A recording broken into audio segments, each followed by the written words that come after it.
कहानी की शुरुआत एक सुनसान घर से होती है, जहां परिवार का पालतू कुत्ता बुरी तरह डरा हुआ इधर उधर भटक रहा होता है। उसी समय एडम घबराया हुआ अपने घर के अंदर भागता है। जैसे ही वो अपने माता पिता के कमरे में पहुंचता है, सामने का नजारा देखकर उसके पैरों तले जमीन खिसक जाती है। उसके माता पिता खून से लथपथ मृत पड़े होते हैं। डर के मारे एडम तुरंत बिस्तर के नीचे छिप जाता है और वहीं पड़ी एक बंदूक उठा लेता है, लेकिन घबराहट की वजह से वो उसे ठीक से संभाल भी नहीं पाता। तभी कमरे में एक खूंखार वैम्पायर दाखिल होता है और उसके पिता की लाश को घसीटने लगता है। कुछ ही पल बाद उसकी नजर बिस्तर के नीचे छिपे एडम पर पड़ जाती है। अब वो सीधे उसकी ओर बढ़ता है और हमला करने के लिए तैयार हो जाता है। इसके बाद कहानी हमें मुख्य किरदार चार्ली से मिलवाती है। वो क्लार्क काउंटी, नेवाडा का रहने वाला एक हाई स्कूल छात्र है, जो अपनी खराब मोटरसाइकिल को धक्का लगाते हुए घर लौट रहा होता है। रास्ते में वो अपनी पड़ोसी डोरिस का अभिवादन करता है और फिर घर पहुंच जाता है। घर पहुंचते ही उसकी माँ जेन नए पड़ोसी जेरी की शिकायत करने लगती है। उनका कहना होता है कि वो बिना किसी वजह के अपने ड्राइववे में सीमेंट की ढेर सारी बोरियां जमा कर रहा है, जिससे पूरा माहौल अजीब लगने लगा है। इसी बीच चार्ली की गर्लफ्रेंड एमी उसे स्कूल ले जाने के लिए आ जाती है। स्कूल में हाजिरी के दौरान टीचर को पता चलता है कि कई छात्र आज भी गायब हैं। उनमें चार्ली का दोस्त एडम भी शामिल होता है, जो रहस्यमयी तरीके से लापता हो चुका है। थोड़ी देर बाद जब चार्ली अपने लॉकर के पास खड़ा होता है, तभी उसका बचपन का दोस्त एड उसे अलग ले जाकर एक चौंकाने वाली बात बताता है कि एडम अचानक गायब हो गया है। वो चार्ली से कहता है कि आज रात दोनों मिलकर उसके घर की जांच करेंगे, लेकिन चार्ली साफ मना कर देता है, क्योंकि एमी को डेट करने के बाद अब वो स्कूल के कूल बच्चों के साथ रहने लगा है, जबकि एड और एडमम को सब लूजर समझते हैं। इसी वजह से चार्ली एड की मदद करने के बजाय एमी के साथ डेट पर चला जाता है। जब एमी उसे घर छोड़ती है, तब चार्ली अपनी माँ को उनके नए पड़ोसी जेरी के साथ हंसी मजाक करते देखता है, इसलिए दोनों उससे मिलने पहुंच जाते हैं। जैसे ही जेरी अंदर जाता है, तभी चार्ली के फोन पर एड का गुस्से भरा मैसेज आता है। उसमें वो धमकी देता है कि अगर चार्ली नहीं आया तो वो उसके बचपन के सारे शर्मनाक राज सबके सामने खोल देगा। ये पढ़ते ही चार्ली तुरंत एडमम के घर पहुंच जाता है, जहां एड पहले से उसका इंतजार कर रहा होता है। दोनों दरवाजा खटखटाते हैं, लेकिन अंदर से कोई जवाब नहीं मिलता। आखिरकार वे जबरदस्ती घर के अंदर घुस जाते हैं। घर पूरी तरह अंधेरा और सुनसान होता है। तभी एड चार्ली को बताता है कि उसका नया पड़ोसी जेरी असल में एक वैम्पायर है। वो कहता है कि वो और एडमम काफी समय से उसकी निगरानी कर रहे थे और अब उन्हें पूरा यकीन हो चुका है। इसका सबसे बड़ा सबूत ये है कि जेरी ने अपने घर की सभी खिड़कियों को पूरी तरह काले पर्दों से ढक रखा है। इसके बाद एड चार्ली को चेतावनी देता है कि वो कभी भी जेरी को अपने घर के अंदर आने का न्योता न दे, क्योंकि वैम्पायर बिना बुलावे किसी के घर में प्रवेश नहीं कर सकते। लेकिन चार्ली को उसकी बातें बकवास लगती हैं और दोनों के बीच बहस शुरू हो जाती है। एड कहता है कि एमी और उसके बाकी कूल दोस्त नकली लोग हैं और चार्ली भी उनके साथ रहकर बदल चुका है। इतना कहकर दोनों अलग हो जाते हैं। एड अपने स्केटबोर्ड पर घर लौट रहा होता है, तभी स्कूल का गुंडा मार्क उस पर हमला कर देता है। उससे बचने के लिए एड दीवार फांद कर भागता है, लेकिन बदकिस्मती से वो सीधे जेरी के सामने पहुंच जाता है। डर के मारे वो पास के एक घर में घुस जाता है, क्योंकि उसे लगता है कि जेरी बिना बुलावे अंदर नहीं आ सकेगा। लेकिन वो घर खाली होने की वजह से जेरी आसानी से अंदर आ जाता है। जेरी कहता है कि उसे पता है एड काफी समय से उस पर नजर रख रहा था। ये सुनते ही एड ऊपर की मंजिल की तरफ भागता है और खिड़की से छलांग लगा देता है, लेकिन बाहर भी जेरी पहले से उसका इंतजार कर रहा होता है। एड सीधे स्विमिंग पूल में गिरता है। तब जेरी उसे शांत रहने के लिए कहता है और बोलता है कि जो होने वाला है वो उसी के भले के लिए है। फिर जेरी अपनी रहस्यमयी ताकत का इस्तेमाल करके धीरे धीरे एड के दिमाग पर काबू पाने लगता है। कुछ ही पलों बाद वो अपने नुकीले दांत उसकी गर्दन में गड़ा देता है। अगले दिन चार्ली नोटिस करता है कि एड स्कूल नहीं आया। उसकी चिंता में वो सीधे उसके घर पहुंच जाता है, लेकिन वहाँ उसे सिर्फ एड के माता पिता मिलते हैं। वे चार्ली का अच्छे से स्वागत करते हैं। तभी चार्ली बहाना बनाता है कि उसे ऊपर एड के कमरे से एक किताब लेनी है। एड के कमरे में पहुंचकर चार्ली को पीटर विंसेंट नाम के एक मशहूर वैम्पायर हंटर की वेबसाइट खुली हुई मिलती है। वहीं उसे कुछ वीडियो भी दिखाई देते हैं, जिन्हें एड ने चोरी छिपे जेरी के घर के बाहर रिकॉर्ड किया था। जब चार्ली उन वीडियो को ध्यान से देखता है, तो उसमें जेरी की कार का दरवाजा अपने आप खुलता नजर आता है, लेकिन खुद जेरी कैमरे में कहीं दिखाई नहीं देता। यही बात चार्ली को अंदर तक हिला देती है और आखिरकार उसे यकीन हो जाता है कि एड जो कह रहा था वो सच था। घर लौटते ही अचानक जेरी उसके दरवाजे पर आ जाता है। वो बड़े आराम से कहता है कि उसके घर एक लड़की आई हुई है, लेकिन उसकी बियर खत्म हो गई है। इसलिए वो चार्ली से पूछता है कि क्या उसके पास एक बियर मिल सकती है। घबराया हुआ चार्ली हाँ तो कह देता है, लेकिन पूरे समय सावधान रहता है। जेरी उसके साथ दरवाजे तक आता है, मगर उम्मीद के मुताबिक बिना बुलावे घर के अंदर कदम नहीं रखता। उधर चार्ली फ्रिज में बियर ढूंढने लगता है, जबकि जेरी बाहर खड़े खड़े उसे लगातार घूर रहा होता है। तभी गलती से एक बोतल टूट जाती है। जेरी सफाई में मदद करने की पेशकश करता है, लेकिन डरा हुआ चार्ली मना कर देता है और कहता है कि वो खुद सब संभाल लेगा। बियर देकर जैसे ही चार्ली दरवाजा बंद करता है, वो ऊपर अपने कमरे में पहुंचता है, जहां एमी उसका इंतजार कर रही होती है। लेकिन अब उसका पूरा ध्यान सिर्फ जेरी पर टिका होता है, इसलिए वो तुरंत खिड़की की तरफ भागता है। वहां से वो देखता है कि जेरी के साथ जो महिला आई थी वो कोई और नहीं बल्कि उनकी पड़ोसी डोरिस है। तभी जेरी अचानक ऊपर उनकी खिड़की की तरफ देखने लगता है। घबराकर चार्ली एमी को झटके से नीचे बिस्तर पर गिरा देता है। एमी को उसकी इस हरकत का कुछ भी समझ नहीं आता और नाराज होकर वहां से चली जाती है। उसी रात चार्ली की नींद एक औरत की दर्दनाक चीख सुनकर खुलती है। वो बिना देर किए पुलिस को फोन कर देता है, लेकिन जब पुलिस मौके पर पहुंचती है तो जेरी अपनी चालाक बातों से उन्हें यकीन दिला देता है कि कोई खतरे की बात नहीं है। वो कहता है कि उसने बस अपनी साथी को खुशी में चीखने पर मजबूर कर दिया था। चार्ली बेबसी और गुस्से के साथ ये सब देखता रहता है। कुछ देर बाद जैसे ही पुलिस वहां से चली जाती है, चार्ली देखता है कि जेरी अपनी कार लेकर कहीं निकल गया है। डोरिस की चिंता में वो चुपके से जेरी के घर के अंदर घुस जाता है और हर कमरे की सावधानी से तलाशी लेने लगता है। चार्ली को जेरी के स्टडी रूम में एक रहस्यमयी तांत्रिक निशान दिखाई देता है। वो सबूत के तौर पर उसकी तस्वीर खींच लेता है, लेकिन इससे पहले कि वो वहाँ और कुछ तलाश पाता, जेरी वापस लौट आता है। मजबूरन चार्ली पास की अलमारी में छिप जाता है। अलमारी के अंदर उसे एक छिपा हुआ दरवाजा मिलता है, जो कई कमरों वाले एक लंबे गुप्त रास्ते की ओर खुलता है। वहाँ एक कमरा बंद होता है। चार्ली छोटे से छेद से अंदर झांकता है तो देखता है कि डोरिस उसी कमरे में कैद है। वो उसे बाहर निकालने के लिए स्क्रूड्राइवर से ताला खोलने की कोशिश करता है। तभी जेरी के कदमों की आहट सुनाई देती है और चार्ली फिर से छिप जाता है। दरार से वो देखता है कि जेरी डोरिस को घसीट कर बाहर लाता है और बेरहमी से उसका खून पीने लगता है। इस दौरान डोरिस चार्ली को चुप रहने का इशारा करती है। खून पीने के बाद जेरी उसे दोबारा कमरे में फेंककर वहाँ से चला जाता है। अब मौका मिलते ही चार्ली दरवाजा खोल देता है और डोरिस को वहाँ से बाहर निकालने लगता है। उसी समय जेरी नीचे लिविंग रूम में आराम से टीवी देखने में व्यस्त होता है। दोनों धीरे धीरे सीढ़ियों से उतरकर मुख्य दरवाजे की ओर बढ़ते हैं। तभी अचानक जेरी वापस आ जाता है, जिससे दोनों को फिर पीछे हटना पड़ता है। लेकिन जेरी तो सिर्फ एक सेब लेने आया होता है। वो दोबारा टीवी देखने लौट जाता है और इसी बीच चार्ली डोरिस को लेकर बाहर निकलने लगता है। जैसे ही दोनों दरवाजे से बाहर आते हैं, उन्हें एहसास होता है कि जेरी मुस्कुराते हुए पहले से ही उन्हें देख रहा था। फिर भी दोनों किसी तरह घर से बाहर निकल आते हैं। तब तक सुबह हो चुकी होती है, लेकिन जैसे ही डोरिस पर सूरज की किरणें पड़ती हैं, उसका शरीर जलने लगता है और देखते ही देखते वो आग की लपटों में घिर जाती है। ये भयानक मंजर देखकर चार्ली पूरी तरह सदमे में आ जाता है। घर लौटकर वो अपनी माँ को सख्त चेतावनी देता है कि जेरी से दूरी बनाए रखें और उसे कभी भी घर के अंदर आने का निमंत्रण न दें। लेकिन उसकी माँ को उसकी बातों पर बिल्कुल भरोसा नहीं होता। अगले दिन स्कूल में चार्ली फैसला करता है कि अब उसे उस वैम्पायर हंटर के बारे में और जानकारी जुटानी होगी, जिसकी वेबसाइट एड के कंप्यूटर में खुली थी। उसका नाम पीटर विंसेंट था। चार्ली उसे ढूंढते ढूंढते एक थिएटर शो तक पहुंच जाता है, जहां पीटर अपना लाइव कार्यक्रम कर रहा होता है। चार्ली खुद को रिपोर्टर बताकर किसी तरह पीटर से उसके अपार्टमेंट में मिलने का मौका हासिल कर लेता है।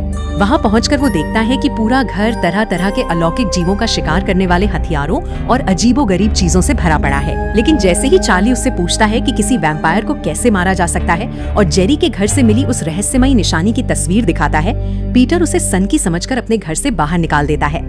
अब चार्ली के पास कोई दूसरा रास्ता नहीं बचता। वो अपने कमरे के चारों ओर लहसुन और क्रॉस टांग देता है ताकि खुद को सुरक्षित रख सके। उसी समय स्कूल के गुंडे मार्क और बेन उसकी खिड़की के बाहर खड़े होकर ये अजीब हरकतें देख रहे होते हैं। तभी जेरी वहां पहुंचता है और दोनों पर हमला कर देता है। दूसरी तरफ चार्ली घर के अंदर अपनी सुरक्षा के लिए लकड़ी के नुकीले हथियार तैयार करने में लगा होता है। तभी उसकी गर्लफ्रेंड एमी वहां पहुंचती है और उससे पूछती है कि आखिर वो इतनी अजीब हरकतें क्यों कर रहा है। लेकिन चार्ली कुछ बता पाता उससे पहले ही जेरी दरवाजे पर आ जाता है। वो जेन से कहता है कि चार्ली को उसके हवाले कर दे, क्योंकि वो पिछली रात उसके घर में घुस आया था। जेन ये सुनकर चौंक जाती है, लेकिन वो अपने बेटे पर भरोसा करती है और गुस्से में जेरी को वहां से चले जाने के लिए कह देती है। ये सुनते ही जेरी आग बबूला हो जाता है। वो फावड़ा उठाकर घर के पीछे खुदाई करता है, गैस पाइप तक पहुंचता है और उसमें आग लगा देता है। अगले ही पल फायरप्लेस में जोरदार धमाका होता है और पूरा घर आग की लपटों में घिर जाता है। अब जेन को भी समझ आ जाता है कि जेरी कोई आम इंसान नहीं बल्कि बेहद खतरनाक है, इसलिए तीनों तुरंत कार में बैठकर वहां से भाग निकलते हैं। जेरी चार्ली की मोटरसाइकिल से उनका पीछा करने की कोशिश करता है, लेकिन बाइक का अगला पहिया खराब होने की वजह से वो गुस्से में पूरी बाइक उठाकर उनकी कार पर दे मारता है। ये देखकर एमी बुरी तरह घबरा जाती है। चार्ली अपनी माँ को समझाने की कोशिश करता है कि जेरी एक वैम्पायर है, लेकिन वो अब भी पूरी तरह उसकी बात पर यकीन नहीं कर पाती। तभी कुछ ही देर में जेरी अपनी ट्रक से उनकी कार को पीछे से जोरदार टक्कर मारता है, फिर बराबर आकर साइड से भी धक्का देता है और आगे जाकर रास्ता रोक लेता है। जेन घबरा जाती है, लेकिन चार्ली उसे बिना रुके गाड़ी चलाते रहने के लिए कहता है। वो सीधे जेरी के ऊपर कार चढ़ा देती है, मगर खतरा अभी टला नहीं होता, क्योंकि जेरी कार के नीचे चिपका रहता है और अपने नुकीले पंजों से कार का फर्श फाड़कर अंदर घुसने लगता है। अब वो अपने असली डरावने वैम्पायर रूप में आ चुका होता है। चार्ली उसे लगातार लात मारकर नीचे गिराने की कोशिश करता है। जैसे ही वो नीचे गिरता है, जेन कार रोक देती है। तभी सामने से आती दूसरी गाड़ी उनकी कार से टकरा जाती है और उसका गुस्सैल ड्राइवर बाहर निकल आता है। उसी समय जेरी अपनी अलौकिक ताकत से पूरी कार हवा में उठा लेता है और उस ड्राइवर पर टूट पड़ता है। कुछ ही पल में वो उसका खून पी जाता है। ये देखकर चार्ली हिम्मत जुटाता है और हाथ में बड़ा सा क्रॉस लेकर जेरी के सामने खड़ा हो जाता है। वो अपनी माँ और एमी को वहाँ से भागने के लिए कहता है। चार्ली धीरे धीरे जेरी की ओर बढ़ता है, जो अब फिर से इंसानी रूप में दिखाई दे रहा होता है। लेकिन हैरानी की बात ये होती है कि क्रॉस का उस पर कोई असर नहीं पड़ता। जेरी आसानी से चार्ली को उठाकर उनकी कार पर दे मारता है। फिर वो हंसते हुए कहता है कि इंसान हमेशा एक ही गलती करते हैं, वे वैम्पायर को मारते समय उसके दिल पर वार करना भूल जाते हैं। उसी दौरान पीछे से जेन दबे पांव आती है और सड़क का लोहे का साइन बोर्ड उठाकर सीधे जेरी के शरीर में घुसा देती है। दर्द से जेरी जोरदार चीख उठता है, लेकिन उसी वक्त जेन भी जमीन पर गिर पड़ती है। चार्ली और एमी तुरंत जेन को संभालते हैं और तीनों उस मरे हुए ड्राइवर की कार में बैठ जाते हैं। इसके बाद चार्ली अपनी फैमिली कार को पूरी रफ्तार से टक्कर मारता है, जिससे वो पलटकर सीधे जेरी के ऊपर जा गिरती है। जब चार्ली और उसका परिवार वहाँ से निकल रहे होते हैं, तभी पीछे जेरी की टूटी हुई हड्डियां धीरे धीरे अपने आप जुड़ने लगती हैं। इससे साफ हो जाता है कि वो अभी भी जिंदा है। अस्पताल पहुँचने पर पुलिस उनसे पूछताछ करती है कि आखिर वहाँ क्या हुआ था, लेकिन चार्ली कुछ भी नहीं बताता, क्योंकि उसे पता होता है कि उसकी बात पर कोई यकीन नहीं करेगा। दूसरी तरफ पीटर विंसेंट उस रहस्यमयी तांत्रिक निशान की तस्वीर देखने लगता है, जिसे चार्ली उसके पास छोड़ गया था। उसे एहसास हो जाता है कि चार्ली झूठ नहीं बोल रहा था। वो तुरंत उसे फोन करके अपने घर बुला लेता है। जब चार्ली और एमी पीटर के घर पहुंचते हैं, तब वो उन्हें उस निशान का असली मतलब बताता है। उसके मुताबिक ये एक बेहद शक्तिशाली वैम्पायर नस्ल का प्रतीक है, जिसकी उत्पत्ति मेडिटेरेनियन इलाके से हुई थी। ये वैम्पायर अपने शिकार को तुरंत नहीं मारते, बल्कि कई दिनों तक जिंदा रखते हैं, ताकि धीरे धीरे उन्हें भी अपनी तरह वैम्पायर बना सकें। पीटर ये भी कहता है कि ऐसे वैम्पायर से लड़ना लगभग नामुमकिन है। उसके हिसाब से उसे खत्म करने के लिए पूरी सेना की जरूरत पड़ेगी। इसी बीच पीटर के पास कॉल आती है कि उसके नाम एक पैकेज आया है। वो डिलीवरी मैन को अंदर आने की अनुमति देता है और अपनी गर्लफ्रेंड से पैकेज लेने के लिए कहता है, लेकिन ये सब जेरी की बिछाई हुई चाल होती है। अचानक एड वहाँ पहुँच जाता है, जो अब पूरी तरह वैम्पायर बन चुका होता है। पीटर उसे डराने के लिए पवित्र कील निकालता है, लेकिन अगले ही पल घबराकर भागने लगता है, क्योंकि एड उसके पीछे दौड़ पड़ता है। तभी स्लाइडिंग दरवाजा बंद हो जाता है और एड का एक हाथ कटकर अलग हो जाता है, ठीक उससे पहले कि वो पीटर को पकड़ पाता। उधर चार्ली और एमी को दरवाजे के पास पीटर की गर्लफ्रेंड की लाश मिलती है। साथ ही उन्हें पता चलता है कि लिफ्ट का स्विच भी तोड़ दिया गया है, यानी अब बाहर निकलने का कोई आसान रास्ता नहीं बचा। मजबूर होकर दोनों एक बड़ी शेल्फ के पीछे छिप जाते हैं, क्योंकि एड उन्हें ढूंढता हुआ वहीं पहुंच जाता है। सही मौका देखकर दोनों मिलकर पूरी शेल्फ एड के ऊपर गिरा देते हैं।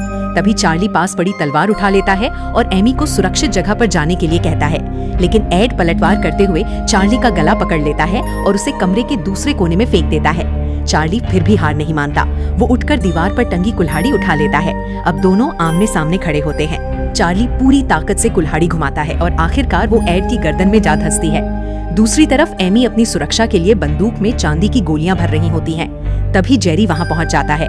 एमी उस पर फायर करती है, लेकिन गोलियों का उस पर कोई असर नहीं होता, क्योंकि वे असल में वेयरवुल्फ को मारने के लिए बनाई गई थी। फिर भी एमी हार नहीं मानती। उसे वहाँ होली ग्रेल मिल जाता है। वो उसमें मौजूद पवित्र जल सीधे जेरी के चेहरे पर फेंक देती है, जिससे वो कुछ देर के लिए कमजोर पड़ जाता है। लेकिन तभी पता चलता है कि एड अभी भी मरा नहीं है। वो अपनी गर्दन सीधी करता है और दोबारा चार्ली पर टूट पड़ता है। वो चार्ली को जमीन पर दबाकर उसकी गर्दन में काटने ही वाला होता है कि तभी एमी लोहे के हथियार से उस पर हमला कर देती है। इसके बावजूद एड फिर से उठ खड़ा होता है। आखिरकार मजबूर होकर चार्ली लकड़ी का नुकीला हथियार उसके दिल में घोंप देता है। ऐसा करते ही एड कुछ पल के लिए अपने इंसानी रूप में लौट आता है। वो चार्ली की तरफ देखकर कहता है कि अब सब ठीक है। इतना कहने के बाद उसका शरीर राख बनकर बिखर जाता है। इसी दौरान चार्ली और एमी समझ जाते हैं कि जेरी भी वहाँ पहुँच चुका है, इसलिए दोनों तुरंत वहाँ से भागते हैं और एक ऐसे दरवाजे से निकलते हैं जो सीधे एक नाइट क्लब में खुलता है। उधर पवित्र जल के असर से उबर चुका जेरी भी उनके पीछे पहुँच जाता है। क्लब की भारी भीड़ में चार्ली और एमी एक दूसरे से बिछड़ जाते हैं। इसी मौके का फायदा उठाकर जेरी एमी को पकड़ लेता है और उसे अपने साथ ले जाता है। अपनी सम्मोहन शक्ति का इस्तेमाल करके जेरी एमी को अपना खून पिला देता है और पूरी तरह अपने वश में कर लेता है। इसके बाद वो उसे किस करने लगता है। दूसरी तरफ चार्ली उसे बचाने की कोशिश करता है, लेकिन सिक्योरिटी गार्ड उसे पकड़कर जबरदस्ती बाहर निकाल देता है। अब चार्ली बेबस होकर सिर्फ ये देख पाता है कि जेरी एमी का खून पी रहा है। कुछ देर बाद चार्ली दोबारा पीटर विंसेंट के अपार्टमेंट पहुंचता है। वहाँ पीटर अपना सामान समेट रहा होता है, क्योंकि वो शहर छोड़कर भागने का फैसला कर चुका होता है। तभी वो चार्ली को अपनी सच्चाई बताता है कि उसने आज तक कभी किसी वैम्पायर का सामना नहीं किया। उसने तो सिर्फ इसलिए वैम्पायरों से जुड़े हथियार इकट्ठा किए थे क्योंकि बचपन में उसके माता पिता को एक वैम्पायर ने मार डाला था। जब उसे पता चलता है कि चार्ली किसी भी कीमत पर जेरी को खत्म करना चाहता है, तो वो उसे एक खास लकड़ी का हथियार देता है। मान्यता थी कि अगर इस हथियार से असली वैम्पायर के दिल पर वार किया जाए तो उसके बनाए हुए सभी वैम्पायर दोबारा इंसान बन जाते हैं। साथ ही वो चार्ली को ये भी बताता है कि आग की लपटों में घिरने के बाद वैम्पायर ठीक से सोच नहीं पाते। इसके बाद चार्ली एक थ्रिफ्ट स्टोर से अपनी जरूरत का सामान खरीदता है और पूरी तैयारी के साथ जेरी के घर पहुंच जाता है। अंदर घुसते ही वो सबसे पहले घर की सभी खिड़कियां तोड़ देता है ताकि सूरज की रोशनी अंदर आ सके। थोड़ी देर बाद उसे एमी एक कमरे में दिखाई देती है, लेकिन वो उसके पास पहुंच पाता उससे पहले ही कोई उसे अचानक पीछे की तरफ खींच लेता है। जब चार्ली बाहर निकलता है तो वहाँ पीटर विंसेंट हथियारों के साथ उसका इंतजार कर रहा होता है। दोनों को उसी कमरे के नीचे एक गुप्त रास्ता मिलता है जहाँ एमी को छिपा कर रखा गया था, इसलिए वे बिना देर किए नीचे उतर जाते हैं। दोनों अंधेरे सुरंगनुमा रास्ते से आगे बढ़ते हैं और एक दरवाजे के पास पहुंचते हैं, लेकिन उन्हें बिल्कुल अंदाजा नहीं होता कि जेरी चुपचाप उनके पीछे मौजूद है। अचानक वो पीटर को पकड़कर हवा में उठा लेता है। चार्ली तुरंत उस पर तीर चलाता है, मगर जेरी उसे बीच में ही पकड़ लेता है। इसके बाद वो दरवाजा बंद कर देता है, जिससे चार्ली दूसरी तरफ फंस जाता है और पीटर उससे अलग हो जाता है। पीटर पीछे हटते हुए लगातार गोलियां चलाता है, लेकिन उनका जेरी पर कोई असर नहीं होता। आखिर में जेरी एक छोटा पत्थर उठाकर उसके माथे पर दे मारता है, जिससे उसका सिर फट जाता है और खून बहने लगता है। तभी मिट्टी की दीवारों के भीतर छिपे वे सभी लोग बाहर निकलने लगते हैं, जिन्हें जेरी पहले ही वैम्पायर बना चुका था। खून की गंध उन्हें अपनी तरफ खींच लाती है। उधर बेसमेंट के दूसरे हिस्से में चार्ली की मुलाकात एमी से होती है, लेकिन अब वो पूरी तरह जेरी के असर में होती है। वो चार्ली को जमीन पर गिराकर दबा देती है। इसी बीच पीटर अपनी खास बंदूक से उन युवा वैम्पायर्स पर फायर करता है, लेकिन कुछ ही गोलियों के बाद बंदूक जाम हो जाती है। जब एमी अपने नुकीले दांत निकालकर चार्ली को काटने वाली होती है, तब चार्ली उस पर लकड़ी के हथियार से हमला करता है, लेकिन जानबूझकर उसके दिल पर वार नहीं करता। इसके बाद वो दरवाजा खोलने में कामयाब हो जाता है। जैसे ही वो देखता है कि पीटर मुसीबत में फंसा है, वो छत की तरफ गोली चला देता है। गोलियों से बने छेदों से सूरज की रोशनी अंदर आने लगती है और पीटर की जान बच जाती है। तभी जेरी देख लेता है कि पीटर को भी काटा जा चुका है। सूरज की रोशनी पड़ते ही उसके शरीर से धुआं उठने लगता है और वो धीरे धीरे वैम्पायर में बदलने लगता है, लेकिन खतरा अभी भी खत्म नहीं हुआ था। मार्क समेत बाकी युवा वैम्पायर्स चार्ली और पीटर को चारों तरफ से घेर लेते हैं। इसी बीच एमी जाकर जेरी को किस करने लगती है। उसी मौके का फायदा उठाकर चार्ली पीटर का लाइटर इस्तेमाल करता है, अपने सूट में आग लगाता है और सीधे जेरी पर छलांग लगा देता है। तभी पता चलता है कि उसका सूट आग से बचाने वाला खास सूट था।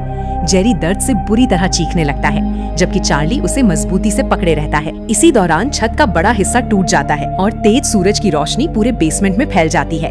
रोशनी पड़ते ही जेरी का शरीर जलने लगता है। तभी पीटर वो खास लकड़ी वाला हथियार चार्ली की तरफ फेंकता है। चार्ली बिना समय गंवाए उस हथियार को सीधे जेरी के दिल में घोंप देता है। वार होते ही जेरी राख बनकर हवा में बिखर जाता है। उसी पल उसके बनाए हुए सारे युवा वैम्पायर्स फिर से इंसान बन जाते हैं और उन्हें ये तक याद नहीं रहता कि वे उस बेसमेंट में कैसे पहुंचे। चार्ली का दोस्त एडम और बाकी सभी लोग भी दोबारा अपनी सामान्य जिंदगी में लौट आते हैं। इसी के साथ इस फिल्म की कहानी खत्म हो जाती है। अगर आपको हमारी वीडियो पसंद आई हो तो प्लीज चैनल को सब्सक्राइब, लाइक, शेयर करें। धन्यवाद।